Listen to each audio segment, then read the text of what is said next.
नमस्कार बच्चों। कक्षा 11 की जीव विज्ञान की इस कक्षा में मैं पवन कुमार, प्रवक्ता पंडित देवकृष्ण इंटर कॉलेज सगवर उन्नाव आप सबका स्वागत करता हूं। बच्चों, आज की इस कक्षा में हम लोग उच्च पादपों में प्रकाश संश्लेषण अध्याय के भाग 1 का अध्ययन करेंगे। बच्चों, हम लोगों ने इस अध्याय को 2 भागों में विभाजित किया है, भाग 1 और भाग 2। सर्वप्रथम हम लोग भाग 1 का अध्ययन करने जा रहे हैं। आइए देखते हैं कि इस प्रकाश उच्च पादपों में प्रकाश संश्लेषण भाग 1 के शिक्षण बिंदु हमारे क्या क्या हैं। बच्चों, सबसे पहले हम लोग आज इस अध्ययनशाला में जानेंगे कि प्रकाश संश्लेषण क्या है। प्रकाश संश्लेषण के प्रमुख बिंदुओं के बारे में जानकारी प्राप्त करेंगे। प्रकाश संश्लेषण का संक्षिप्त इतिहास जानेंगे। प्रकाश संश्लेषण से संबंधित जो प्रारंभिक प्रयोग किए गए उनके विषय में जानकारी प्राप्त करेंगे। प्रकाश संश्लेषण की क्रिया कहाँ संपन्न होती है इसके विषय में जानकारी पाएंगे। हरितलवक की रचना, ग्रेना तंत्र आदि के विषय में अध्ययन करेंगे।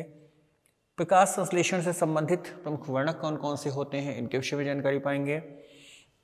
प्रकाशीय स्पेक्ट्रम क्या होता है इसको भी अध्ययन करेंगे। प्रकाश के रंगों का प्रकाश संश्लेषण की क्रिया पर क्या प्रभाव होता है इसके बारे में जानेंगे। हमारे जो वर्णक तंत्र photo system first, photo system second, जिन्हें हम पीएस फर्स्ट और पीएस सेकंड के नाम से जानते हैं, ये क्या होते हैं इनके विषय में जानकारी प्राप्त करेंगे। और अगले बिंदु जो हम अगला भाग होगा उसके प्रमुख बिंदु कौन कौन से होंगे और गृह कार्य भी इसमें देखेंगे क्या। आइए सबसे पहले बच्चों देखते हैं कि प्रकाश संश्लेषण क्या है। प्रकाश संश्लेषण के विषय में जानते हैं। पौधे की पत्तियों के हरितलवक वाले भाग में प्रकाश की उपस्थिति में कार्बन डाइऑक्साइड व जल के सहयोग से ग्लूकोज या कार्बोहाइड्रेट के जो निर्माण की क्रिया होती है उसको प्रकाश संश्लेषण कहते हैं। बच्चों, आप लोग जानते हैं कि जो पौधे की जो पत्तियां होती हैं उसमें जो प्रकाश संश्लेषण की क्रिया होती है, अर्थात पौधे अपना भोजन पौधे की अपनी पत्तियों के द्वारा संपन्न करते हैं या बनाते हैं। इस क्रिया में क्या होता है, इस क्रिया के द्वारा ऑक्सीजन गैस बाहर निकलती है और ये जो ऑक्सीजन गैस बाहर निकलती है ये क्या होता है, इसका हम लोग अपनी श्वसन क्रिया में जो समस्त जीवधारी होते हैं इसका प्रयोग करते हैं। यहाँ पर इसका एक जो अभिक्रिया है वो लिखी गई है। 6CO2 + 12H2O प्रकाश और पर्णहनिम की उपस्थिति में पौधे की पत्ती में क्या हरितलवक वाले भाग में क्या होता है, C6H12O6 अर्थात कार्बोहाइड्रेट, जल व ऑक्सीजन का निर्माण हो रहा है। पृथ्वी पर जो प्रकाश संश्लेषण होता है, इसके कुल प्रकाश संश्लेषण का जो मुख्य भाग है वो समुद्र में होता है। समुद्र में पृथ्वी के कुल प्रकाश संश्लेषण का लगभग 85% भाग संपन्न होता है। 5% भाग जो होता है वह स्वच्छ जल की झीलों और नदियों आदि में होता है तथा शेष जो 10% भाग होता है प्रकाश संश्लेषण का वो स्थलीय पौधों के द्वारा किया जाता है। जल में जो CO2 की जो मात्रा होती है वो वायुमंडल की अपेक्षा 10 गुना अधिक होती है। समुद्र को इसीलिए CO2 का भंडार कहते हैं।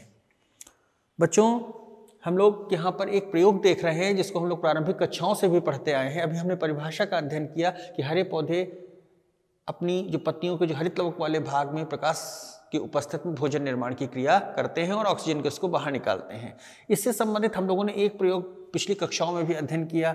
उसमें क्या करते हैं कि एक देखिए वही प्रयोग यहाँ दिखा रहे हैं कि एक जार है, इसमें एक कीप रखी हुई है और कीप के अंदर एक हाइड्रिला, एक जलीय पौधा है जिसको रखा गया है और उस कीप के ऊपर एक परखनली से उसको ढक दिया गया है। ठीक है, और इसमें पानी भरा गया है और इसको सूर्य प्रकाश में जब रखते हैं तो हम क्या देखते हैं कि यहाँ पर कि कुछ इस हरे, जब ये पूरी तरीके से बंद है तो इस जो कुछ हल्की सी बूंदें जैसी ऊपर उठती हुई दिखाई दे रही हैं, परखनली में हल्की सी बूंदें उठती हुई दिखाई दे रही हैं। अर्थात इसका मतलब क्या हुआ कि जो हरा पौधा है जब इसमें प्रकाश पड़ रहा है तो इसमें कोई ना कोई ऐसी क्रिया हो रही है जिसके कारण कुछ बाहर निकल रहा है और निश्चित रूप से जो बाहर निकल रहा है वो क्या होगा, वो एक गैस के रूप में निकल रहा है, तभी वो बुलबुले के रूप में बाहर जा रही है। इस प्रयोग को हम लोग ने पूर्व की कक्षाओं में बहुत अच्छे से अध्ययन किया है, उसी को हमने यहाँ पर आपको दिखाया है। आइए आगे देखते हैं प्रकाश संश्लेषण के प्रमुख बिंदु क्या हैं। प्रकाश संश्लेषण एक उपचयी क्रिया होती है।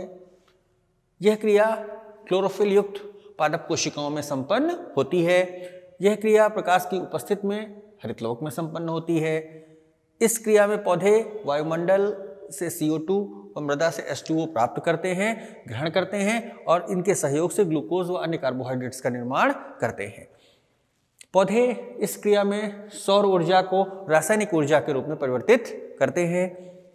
यह रासायनिक ऊर्जा जो होती है यह कार्बोहाइड्रेट के उच्च ऊर्जा बंधों के रूप में परिसंचित होती है। इस क्रिया में जो ऑक्सीजन होती है वो जल के अपघटन से मुक्त होती है। हम लोग इसका अध्ययन आगे करेंगे कैसे होता है। आइए देखते हैं कि प्रकाश संश्लेषण का संक्षिप्त इतिहास क्या है। जब हम अरस्तु और थियोफ्रस्टस 320 BC से अब तक की बात करते हैं तो क्या कर पाते हैं कि प्रकाश से संश्लेषण की जो क्रिया है, इससे जो संबंधित ज्ञान है, इसमें कई वैज्ञानिकों ने अपना विशेष योगदान दिया है। कुछ वैज्ञानिकों का जो प्रमुख योगदान है, आइए उसको एक सरसरी दृष्टि से देखते हैं। लिबिग ने बताया कि प्रकाश संश्लेषण में CO2 तथा H2O से कार्बनिक पदार्थ बनते हैं। J.B. मैक्सवेल ने बताया कि प्रकाश संश्लेषण में ऊर्जा का जो स्रोत है वो सूर्य का प्रकाश होता है। वॉन नील प्रमुख वैज्ञानिक है प्रकाश संश्लेषण से संबंधित। इन्होंने 1931 में सिद्ध किया कि प्रकाश संश्लेषण की क्रिया में जो ऑक्सीजन बाहर निकलती है वो CO2 से नहीं बल्कि जल के द्वारा निकलती है, H2O से निकलती है। रॉबिन हिल ये भी प्रकाश संश्लेषण की क्रिया से संबंधित बहुत महत्वपूर्ण वैज्ञानिक हैं। इन्होंने बताया कि प्रकाश संश्लेषण में हिल क्रिया कैसे होती है। क्रिया इन्होंने प्रदर्शित की जिसको हिल रिएक्शन या हिल क्रिया का नाम दिया गया, अर्थात लाइट रिएक्शन को इन्होंने प्रदर्शित किया। प्रकाशिक अभिक्रिया भी कहते हैं इसको, इनके द्वारा बताया गया था। हैचेनस्लैक नामक वैज्ञानिक ने 1967 में उष्णकटिबंधीय पौधों में एक विशेष प्रकार के कार्बन स्थिरीकरण का अध्ययन किया या देखा और इसको उन्होंने C4 चक्र के नाम से बताया। बच्चों, प्रकाश संश्लेषण की जो क्रिया है इससे संबंधित जो प्रारंभिक प्रयोग किए गए, आइए उस पर एक नज़र डालते हैं। सबसे पहले कैसे पता चला कि प्रकाश संश्लेषण की क्रिया में वायु का शुद्धिकरण होता है, इसके लिए क्या प्रयोग किए गए। जोसेफ प्रिस्टले ने एक प्रयोग किया सन 1772 में। उन्होंने एक बेल जार को लिया और क्या किया, उस बेल जार के अंदर एक चूहे को रखा और एक मोमबत्ती को जला के रख दिया। कुछ समय बाद क्या देखते हैं कि वो चूहा मर जाता है और मोमबत्ती भी बुझ जाती है। फिर क्या किया, जो उन्होंने एक दूसरा बेल जार लिया और उसमें क्या किया, मोमबत्ती के जला के रख दी, चूहे को रख दिया और साथ में एक क्या है, एक पुदीने के पौधे को भी रख दिया। थोड़े समय के बाद क्या देखते हैं, लगभग समय उतना ही था, तो इस जो जार का जो परिणाम था इस की तुलना में जो अगली दूसरा जार था उसका परिणाम कुछ अलग था। क्या था कि वो मोमबत्ती भी जल रही थी और चूहा भी जीवित था। क्या परिणाम निकाला उन्होंने, इसका मतलब क्या हुआ कि हरे पौधे वायुमंडल की वायु को शुद्ध करते हैं, अर्थात मोमबत्ती के द्वारा जो इस बेल जार की वायु जो अशुद्ध हो रही थी उसको क्या किया, उस पुदीने के पौधे के रखे होने के कारण वो वायु क्या हुई, वो जो अशुद्ध हो रही थी वो शुद्ध होती रही और जिसके कारण मोमबत्ती भी जलती रही, चूहा भी जीवित रहा और पौधा भी ठीक रहा। जॉर्ज इंजनहाउस ने इसी प्रयोग से मिलता जुलता एक प्रयोग किया। उन्होंने क्या किया, 1779 में अपने प्रयोग के लिए जोसेफ प्रिस्टले के प्रयोग की तरह ही एक सेटअप का प्रयोग किया और इन्होंने क्या, इस सेटअप को पहले इन्होंने अंधेरे में रखा और फिर सूर्य की रोशनी में रखा। फिर दोनों परिस्थितियों में होने वाले प्रभाव का अध्ययन किया।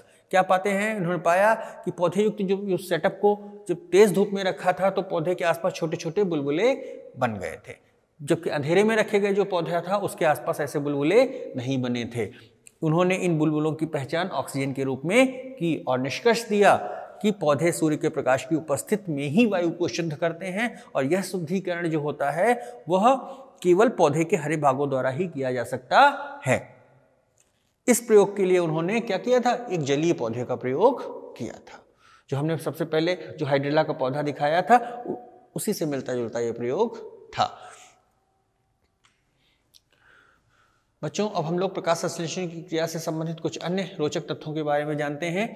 सन 1804 में निकोलस डे सोसूर ने बताया कि पौधे द्वारा जो शुद्धिकरण की जो क्रिया होती है उसमें कार्बन डाइऑक्साइड के साथ जो है जल भी लिया जाता है तथा जो बाहर निकली ऑक्सीजन होती है वो अंदर प्रवेश करने वाली जो कार्बन डाइऑक्साइड की मात्रा के बराबर होती है। इस क्रिया में पौधे के भार में वृद्धि भी होती है। पौधे के भार में वृद्धि होगी क्योंकि भोजन निर्माण की क्रिया होगी तो भार में वृद्धि होती है। सन 1845 में लिविंग ने बताया कि प्रकाश संश्लेषण की क्रिया में कार्बन डाइऑक्साइड तथा जल के संयोग से कार्बनिक पदार्थों का निर्माण होता है। 1845 में ही जूलियस रॉबर्ट मेयर ने प्रकाश संश्लेषण की क्रिया को स्पष्ट रूप से प्रस्तुत किया और इन्होंने बताया कि इस क्रिया में पौधे प्रकाश की ऊर्जा को रासायनिक ऊर्जा के रूप में परिवर्तित कर देते हैं।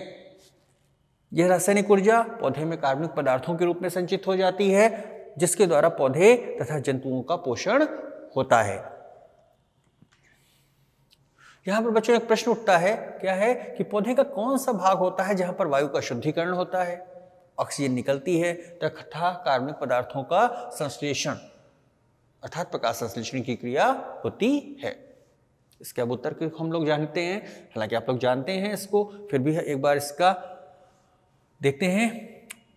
उपरोक्त जो हमारा प्रश्न है उसमें सभी क्रियाएं जो होती हैं पौधे की कहाँ होती है, पत्तियों में संपन्न होती हैं, ठीक है, तथा पौधे के उन समस्त हरे भागों में भी संपन्न होती हैं जहां पर हरित लवक उपस्थित होता है। अर्थात पत्तियों के साथ साथ ये तने में भी हो सकता है। शर्त क्या है, वहां हरित लवक उपस्थित होना चाहिए। टहनियों में हो सकता है, शर्त क्या है, हरित लवक होना चाहिए। पत्तियों में मीजोफिल कोशिकाएं होती हैं जिनमें अत्यधिक मात्रा में हरित लवक पाए जाते हैं। प्रत्येक पादप कोशिका में हरित लवक की संख्या क्या होती है, 300 तक हो सकती है। ये प्रकाश प्रेरित गति फोटोटैक्टिक मूवमेंट को प्रदर्शित करते हैं। तीव्र प्रकाश में हरित लवक मीजोफिल कोशिकाओं की लंबी दीवार के साथ क्या होता है, चिपके हुए साथ लगे हुए होते हैं, किंतु जब मध्यम प्रकाश होता है तो क्या होता है, ये प्रकाश की दिशा के लंबवत लग जाते हैं ताकि यह उचित मात्रा में प्रकाश प्राप्त कर सकें। धीमे प्रकाश में जो हरित लवक का विन्यास होता है वो क्या होता है, अनियमित हो जाता है। आइए देखते हैं, यहाँ पर हरित लवक की एक संरचना को प्रदर्शित किया गया है। दो चित्र यहाँ पे दिखाए गए हैं। प्रथम चित्र में एक दोहरी भित्ति से घिरी हुई रचना दिखाई जा रही है जिसके अंदर क्या है, कुछ प्लेट रूपी लंबी लंबी रचनाएं पाई जाती हैं और इन जो प्लेट रूपी रचनाएं हैं या सिक्के जैसी जो रचनाएं होती हैं, जो प्लेट जैसी रचनाएं हैं, इनको क्या कहते हैं हम लोग, थैलाकॉइड कहते हैं। और जब ये थैलाकॉइड, ये प्लेट जैसी जो रचना होती है, ये बहुत सारी रचनाएं एक दूसरे के ऊपर एक व्यवस्थित हो जाती हैं, तो सामूहिक रूप से इस रचना को हम लोग ग्रेनम के नाम से जानते हैं। देखिए जैसे यहाँ पर इस ग्रेनम को दिखाया जा रहा है, ये पूरी जो एक समूह है प्लेट जैसी रचनाओं का, इसको हम लोग ग्रेनम कहते हैं। और एक जब सिंगल प्लेट होगी तो उसको थैलाकॉइड कहा जाता है। इन ग्रेनाओं को आपस में जोड़ने के लिए कुछ लंबी लंबी पतली रचनाएं पाई जाती हैं जिनको पटलिकाएं कहते हैं। ग्रेनम पटलिकाएं कहा जाता है। हरित लवक के अंदर राइबोसोम्स पाया जाता है। इसमें एक प्रोटीन युक्त तरल भरा होता है जिसको स्ट्रोमा के नाम से जानते हैं। इसमें कुछ लिपिड की बूंदें भी उपस्थित होती हैं। जो हमारा दूसरा चित्र यहाँ पर दिखाया जा रहा है, ये उसका 3 डायमेंशन रूप है। इसमें क्या है, हरित लवक के अंदर हम लोग हरित लवक के जो थैलाकॉइड्स हैं, जो ग्रेनम है, उनको प्रदर्शित किया गया है, किस प्रकार से ग्रेनम पटलिकाओं के द्वारा एक दूसरे से जुड़े हुए दिखाई पड़ रहे हैं। जब हम इस थैलाकॉइड की ऊपरी सतह को हटाते हैं, ऊपरी उसके आंतरिक भाग का अध्ययन करते हैं, तो पाते हैं कि प्रत्येक थैलाकॉइड के अंदर कुछ सूक्ष्म सिक्के जैसी रचनाएं पाई जाती हैं और इन सिक्के जैसी रचनाओं को हम लोग क्वांटासोम्स के नाम से जानते हैं। इन्हीं क्वांटासोम्स के अंदर प्रकाश संश्लेषण की क्रिया संपन्न होती है। प्रत्येक हरित लवक, आइए इसका अध्ययन करते हैं। जो हरित लवक की रचना है कि प्रत्येक हरित लवक लाइपोप्रोटीन की 2 एकक झिल्लियों से बना होता है, बाह्य झिल्ली, आंतरिक झिल्ली। बाहरी झिल्ली और आंतरिक झिल्ली के बीच के स्थान को बाह्य कक्ष कहते हैं। हरित लवक के आंतरिक भाग में 2 तंत्र पाए जाते हैं, एक होता है स्ट्रोमा तंत्र और एक होता है ग्रेना तंत्र। स्ट्रोमा, इसे मैट्रिक्स भी कहते हैं, एक प्रोटीन युक्त तरल पदार्थ होता है जो हरित लवक के अंदर द्रव के रूप में भरा होता है। प्रोटीन युक्त कोलाइडल पदार्थ होता है, इसमें डीएनए, आरएनए तथा 70 प्रकार के राइबोसोम्स पाए जाते हैं। स्ट्रोमा के अंदर एंजाइमेटिक क्रिया होती है जिसके द्वारा शर्करा का निर्माण होता है जो कि बाद में स्टार्च में परिवर्तित हो जाती है। तो स्ट्रोमा के अंदर प्रकाश संश्लेषण की क्या होती है, अंधकारमय प्रक्रिया संपन्न होती है। और जो हमारे प्रकाश संश्लेषण की जो प्रकाशमय प्रक्रिया होती है कहाँ होती है, वो हमारे क्वांटासोम्स के अंदर होती है, अर्थात थैलाकॉइड के अंदर जो क्वांटासोम्स होते हैं वहाँ पर संपन्न होती है। ग्रेना तंत्र या लैमेली तंत्र देखते हैं। हरित लवक के अंदर वाले भाग में कुछ डिस्क या थैली या सिक्के जैसी रचनाएं पाई जाती हैं जो कि समूह में व्यवस्थित रहती हैं। इन्हें थैलाकोइड या ग्रेनम लैमेली कहते हैं। जब कई थैलाकोइड एक साथ व्यवस्थित होकर एक समूह बनाते हैं तो इसको हम लोग क्या ग्रेना तंत्र या ग्रेनम कहते हैं। जैसे हमने पूर्व में भी बताया, प्रत्येक ग्रेना में 10 से 100 तक ग्रेना लैमेली हो सकते हैं। इनकी संख्या मतलब एक के ऊपर एक जो प्लेट होती है वो 10 से लेकर के 100 तक हो सकती हैं। प्रत्येक थैलाकोइड के अंदर कुछ सूक्ष्म सिक्के जैसी रचनाएं पाई जाती हैं। जैसा मैंने भी बताया, क्या होंगी? क्वांटासोम्स होते हैं। प्रत्येक क्वांटासोम में लगभग क्या होते हैं? 230 प्रकाश संश्लेषी अणु पाए जाते हैं, जैसे chlorophylls, carotenoids, cytochromes, phycobilins, ATP synthetase आदि। स्ट्रोमा लैमेली 2 निकटतम ग्रेनाओं को जोड़ने का कार्य करता है। तो जो ग्रेना होते हैं, इनके बीच में जो संबंध अभी हम लोगों ने पूर्व के चित्र में जो हम लोगों ने देखा था, क्या था? उनको जो जोड़ने का कार्य होता है वो किसके द्वारा होता है? इस चित्र में देखो, जैसे ये जुड़ रही हैं एक दूसरे से, क्या है? ये लैमेली के द्वारा संपन्न होता है। इस तंत्र के अंदर जो प्रकाश संश्लेषण होती है उसकी प्रकाश में प्रक्रिया संपन्न होती है। लाइट रिएक्शन बताया था अभी आपको। अब यहां पर बच्चों दूसरा एक प्रश्न उठता है कि क्या कारण है कि सभी पेड़ों की जो पत्तियां होती हैं उनका हरा रंग एक समान नहीं होता? कहीं हल्का हरा होता है, कहीं गाढ़ा हरा होता है, या कुछ वो हरा अलग परिवर्तित रूप में होता है। उनमें कुछ सूक्ष्म अंतर पाया जाता है। ऐसा क्यों होता है? जानते हैं इसके बारे में क्यों होता है ऐसा? पौधों की जो पत्तियों का रंग होता है वो केवल एक वर्णक के कारण नहीं होता, बल्कि क्या होता है, इसमें कई प्रकार के वर्णक पाए जाते हैं। और जो अलग अलग पौधे होते हैं उसमें जो वर्णकों की संख्या होती है, वर्णकों की जो मात्रा होती है वो भी अलग अलग होती है, भिन्न भिन्न होती है, जिसके कारण जो पत्तियों का रंग भी होता है वो भी भिन्न भिन्न होता है। प्रकाश संश्लेषण से संबंधित हम लोग जो विभिन्न वर्णक होते हैं, आइए उनके बारे में जान लेते हैं। पौधे की पत्तियों में जो वर्णक पाए जाते हैं उनमें से कुछ प्रमुख वर्णक निम्नवत हैं। जैसे नंबर 1 पे सबसे पहले देखते हैं क्लोरोफिल ए, जो कि नीले व हरे रंग का वर्णक होता है। क्लोरोफिल बी ये पीले रंग का वर्णक होता है। क्लोरोफिल सी ये भूरे रंग का वर्णक है, जो कि डायटम्स, भूरे शैवाल आदि में पाया जाता है। क्लोरोफिल डी ये लाल शैवालों में पाए जाने वाला वर्णक है। क्लोरोफिल ई पीले रंग का वर्णक है, जो कि शैवालों के जेंथोफाइसी कुल के सदस्यों में पाया जाता है। इतनी ही वर्णकों में हम लोग देखते हैं कि सब क्या है? क्लोरोफिल है। हम लोग तो बात करते हैं प्रकाश संश्लेषण क्लोरोफिल की उपस्थिति में होता है, पर अब इसमें कुछ नीले हरे रंग के हैं, कुछ पीले हरे रंग के हैं, कुछ भूरे रंग के हैं, कुछ लाल शैवालों में पाए जाने वाले लाल वर्णक हैं, कुछ पीले रंग का वर्णक है। तो जब इसमें क्या है कि सब हरे नहीं, ये जो वर्णकों की जो संख्या है, वर्णकों की मात्रा जब अलग अलग होती है तो निश्चित रूप से पत्तियों का रंग भी भिन्न भिन्न हो सकता है। क्लोरोफिल या पर्णहरित सभी प्रकार जो होते हैं प्रकाश संश्लेषित पादपों में पाए जाने वाले हरे रंग का वर्णक है, जो कि नीली, बैंगनी, लाल, नारंगी किरणों का अवशोषण करता है तथा हरे रंग की किरणों को परावर्तित करता है। इसी कारण जो पौधे हैं उनका रंग जो होता है, उसकी जो पत्तियां हैं उनकी जो रंग है वो हरा दिखाई देता है। और कैरोटीनॉइड्स, क्लोरोफिल के साथ साथ नारंगी व पीले रंग के वर्णक भी पाए जाते हैं, जिनको कैरोटीनॉइड्स कहते हैं, जो स्पेक्ट्रम से लाल से पीले रंग के बीच की प्रकाश तरंगों को ग्रहण करने का कार्य करते हैं। ये जो कैरोटीनॉइड्स होते हैं ये फलों और फूलों को भी रंग प्रदान करने का कार्य करते हैं। विटामिन ए के संश्लेषण में इनका विशेष योगदान होता है। फाइकोबिलिन्स यह मुख्यतः लाल तथा नीले हरे शैवालों में पाए जाने वाले वर्णक हैं। ये जल में विलेय होते हैं और अधिक ताप पर ये क्या होते हैं? नष्ट हो जाते हैं। फाइकोबिलिन्स भी प्रकाश तरंगों को ग्रहण करते हैं और उन्हें क्लोरोफिल को पहुंचाने का कार्य करते हैं। बच्चों अब हम लोग आगे देखते हैं, प्रकाश स्पेक्ट्रम का अध्ययन करते हैं।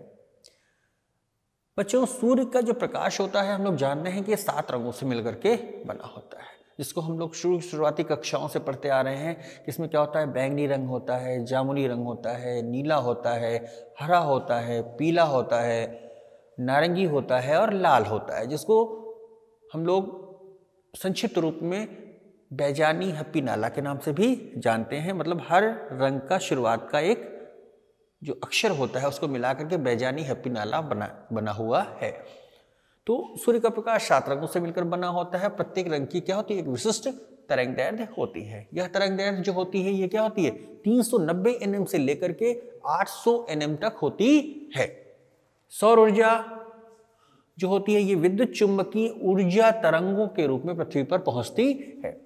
यहाँ पर एक सारणी दी हुई है जिसमें क्या है, विभिन्न रंगों के प्रकाश दिखाए गए हैं और उनकी तरंग दैर्घ्य को दिखाया गया है। जैसे जो हमारा बैंगनी रंग है उसकी तरंग दैर्घ्य 390 से 430 nm तक होती है। जो हमारा नीला रंग है उसकी तरंग दैर्घ्य 430 से 470 nm तक होती है। जो हमारा आसमानी या ब्लू नीला रंग है उसका क्या है, उसकी जो तरंग दैर्घ्य है 470 से 500 nm के बीच में होती है। जो हमारा हरा रंग होता है इसकी तरंग दैर्घ्य 500 से 580 nm के बीच में होती है। जो हमारा पीला रंग है उसकी जो तरंग दैर्घ्य 580 से 600 nm के बीच में होती है। जो ऑरेंज या नारंगी कलर जो होता है इसकी जो तरंग दैर्घ्य है 600 से 650 nm के मध्य होती है। जो उसके बाद हमारा लाल रंग आता है जो 7वां कलर है, इसकी जो तरंग दैर्घ्य होती है 650 nm से अधिक होती है। इसी के साथ साथ यहाँ पर एक 8वां प्रकाश भी दिखाया गया है, 8वां रंग भी दिखाया गया है जिसको अवरक्त प्रकाश या इंफ्रारेड कहते हैं। जब इसकी जो तरंग दैर्घ्य होती है इसकी 760 nm से अधिक हो जाती है तो क्या होता है, वो उसे हम अवरक्त प्रकाश कहते हैं। बच्चों अब हम लोग आगे देखते हैं कि प्रकाश के रंगों का प्रकाश संश्लेषण की क्रिया पर क्या प्रभाव होता है। 790 nm से जो अधिक तरंगें वाली तरंगे होती हैं उनको हम लोग अवरक्त तरंगे कहते हैं। 390 nm से जो कम तरंग दैर्घ्य वाली जो तरंगे होती हैं उनको हम लोग पराबैंगनी अल्ट्रावायलेट किरणें कहते हैं। आपके हम लोग देखते हैं रेड ड्रॉप तथा इमर्शन इफेक्ट। क्या होता है, इमर्शन व उनके सहयोगियों ने प्रकाश की भिन्न भिन्न तरंग दैर्घ्य में प्रकाश संश्लेषण की जो दर है उसका अध्ययन किया और इन्होंने पाया कि जो स्पेक्ट्रम का जब लाल क्षेत्र होता है उसमें अचानक जब तरंग दैर्घ्य प्रकाश जो 680 nm से अधिक हो जाती है तो जो प्रकाश संश्लेषण की जो दर होती है वो काफ़ी कम हो जाती है और इसे इन्होंने रेड ड्रॉप के नाम से कहा। इसके बाद इन्होंने फिर देखा कि जब प्रकाश के बैंगनी व नीले रंग के साथ में कम के जो मतलब नीले रंग के जो कम तरंग दैर्घ्य वाले प्रकाश है इनको उसी लाल रंग के क्षेत्र जो लाल रंग के साथ में इन नीले और बैंगनी रंग के कम तरंग दैर्घ्य वाले प्रकाशों को भी दिया जाता है तो प्रकाश संश्लेषण की दर जो होती है वो इन तीनों रंगों का जो सामूहिक योग अलग अलग जो दर होती है उससे अधिक हो जाती है। अधिक तरंग दैर्घ्य का प्रकाश दिया जाता है तो प्रकाश संश्लेषण के दोनों प्रकार के तरंग दैर्घ्य वाले प्रकाश में होने वाले अलग अलग प्रकाश संश्लेषण के योग से अधिक होती है। इस घटना को क्या कहते हैं, इमर्शन का दूसरा प्रभाव या इमर्शन का वृद्धि कारक प्रभाव कहा जाता है। क्या समझे इसमें कि जब खाली लाल रंग का प्रकाश दिया गया तो प्रकाश संश्लेषण की दर कम हो गई, किंतु जब लाल रंग के प्रकाश के साथ में अन्य तरंग दैर्घ्य बैंगनी व नीले रंग या अन्य किसी तरंग दैर्घ्य को मिश्रित रूप में दिया जाता है जो प्रकाश संश्लेषण की दर है, जो प्रकाश दिए गए उनके जो अलग अलग जब उनका अवलोकन किया गया था, अध्ययन किया गया था तो उनके योग से काफी अधिक पाया गया। देखते हैं बच्चों प्रकाश अभिक्रिया वर्णक तंत्रों के बारे में जानकारी प्राप्त करते हैं। प्रकाश संश्लेषण की प्रकाश अभिक्रिया में दो वर्णक तंत्र भाग लेते हैं, पीएस फर्स्ट वर्णक तंत्र फर्स्ट और वर्णक तंत्र 2 PS2। वर्णक तंत्र 1 में क्या देखते हैं, इस वर्णक तंत्र में प्रकाश के फोटॉन की ऊर्जा का अवशोषण करने वाले जो घटक होते हैं वो क्लोरोफिल के विभिन्न अणु होते हैं जो कि ग्रेना एवं स्ट्रोमा थैलाकॉइड की बाहरी सतह पर स्थित होते हैं। इसमें क्लोरोफिल ए के विभिन्न प्रकार के अणु अलग अलग तरंग दैर्घ्य के प्रकाश किरणों का अवशोषण करते हैं। जो हमारा फोटोसिस्टम फर्स्ट है इसकी के जो अंत में एक विशेष प्रकार का क्लोरोफिल ए होता है जिसे P700 भी कहते हैं। ये जो होता है 700 nm तरंग वाली किरणों का अवशोषण करने का कार्य करता है। यह अणु इस फोटोसिस्टम के अभिक्रिया केंद्र का कार्य भी करता है। क्या होता है, ये अभिक्रिया का केंद्र होता है। कौन, वर्णक तंत्र जो प्रथम होता है ये हमारी अभिक्रिया का केंद्र होता है और क्या कहता है, इसमें प्रकाश अभिक्रिया संपन्न होती है, प्रकाश रासायनिक क्रिया संपन्न होती है। यहां से जो होता है क्या होता है, पीएस फर्स्ट से अधिक ऊर्जा वाले इलेक्ट्रॉनों का उत्सर्जन होता है।